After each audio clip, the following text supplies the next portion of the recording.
Hi, my name is Adam Whitmer and I'm your host here at ComplianceCohort.com. This compliance clip is going to talk about reusing a prior flood determination form. So, under the flood rules, a standard flood hazard determination form, or SFHDF, is required anytime a creditor makes, increases, renews, or extends a loan. So anytime you make, increase, renew, or extend a loan, you have to have a standard flood determination form in file, along with some other things. Now, the acronym there, of course, is MIRE, M-I-R-E. Anytime you MIRE a loan, you have to make sure there is a standard flood hazard determination form in file. Now, usually you're going to get a new one, but there are some opportunities to reuse a prior determination that you as the creditor has on file. So there's actually 3 conditions in order to reuse a prior flood determination form. The first condition is the determination was initially recorded on the standard flood determination form. Now, this was an issue when that form first came out, but now that we've been through many years of this, well over a decade or probably 2, this is no longer an issue. The second is the prior determination cannot be more than 7 years old. And the third requirement is that the flood maps have not changed. So let's take a deep dive into these real quick. First of all, the determination must have been recorded on the standard flood determination form. As I said prematurely a second ago, this is not a problem anymore. So it really should not be an issue. You've got it on your form. Move on. The second requirement here is that the prior determination cannot be more than 7 years old. So that's the second requirement. This is fairly simple. Just do some math. Figure it out. If the date on the determination is more than 7 years old, you can't reuse it. So that's very simple. Now, the third option is a little more complex, is that the flood maps could not have changed from the prior determination. So this is a bit more difficult.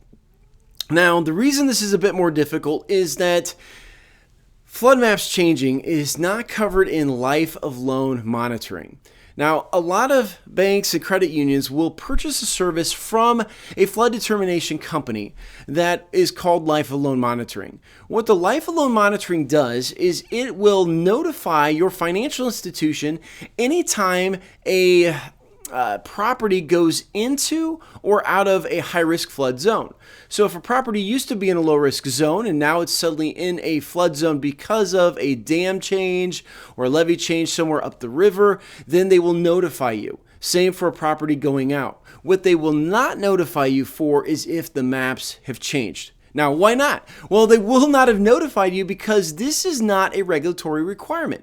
Life of loan coverage is not a regulatory requirement. It is actually something that was created by the flood industry as an add-on service. It is a matter of risk. Because as a lender, if I have a huge portfolio of loans that are now suddenly in a flood zone, a high-risk flood zone, I want to know about this. And that's a service a lot of financial institutions are willing to pay for. But that is not part of the flood rules, and therefore flood vendors will not typically notify you if the maps have changed. Now, don't believe me, which some of you might not. What you can do is call your flood vendor. Call your flood vendor and ask them if they will notify you if a map changes. Because what happens is in the maps, there can be 100 properties, and only 2 go into a high-risk zone when a map changes, and 1 comes out. And the flood vendor will only notify you of 3 properties, those that go in and out of a high-risk zone. What they won't tell you is about the 97 other ones that had a map change. So if you don't believe me, call the flood vendor and see, because I've done that with several banks I've consulted with in the past, and I found that to be true. So it makes it a bit more challenging. So what we need to do is we have to take an additional step then to meet this requirement here that the flood maps have not changed. So this additional step really gives us 3 different options to ensure that the maps have not changed. The first option is to get a new determination. That's probably the easiest way, but it might cost your customer a little bit more, which some of your lenders are sensitive to, which is fine. So there's some other options. The second option then is to get a recertification.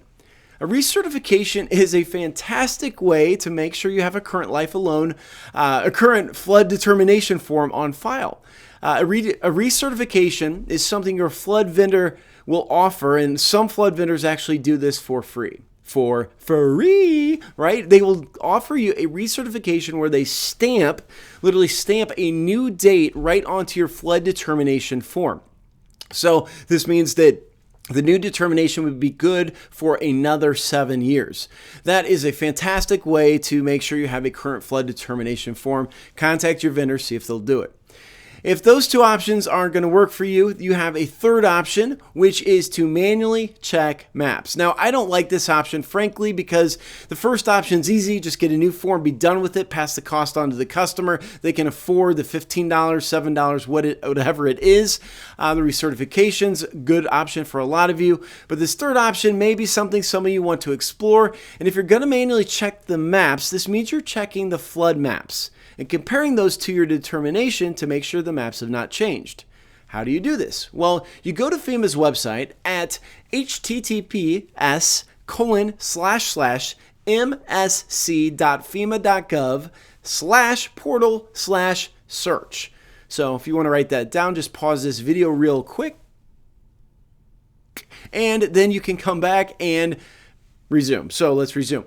But that's the website you go to. What you do is there's usually a map that is on the site. You type in the address, it pulls it up, you click on the map, and then you pull up what the current maps are. There's a date. You compare that date to your flood determination form, and you can then know if you have a current map or if the maps have changed. If they have, you have to get a new form.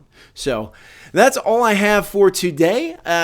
If there's any other topics that you want to hear about, please write us. You can write me at adam@compliancecohort.com.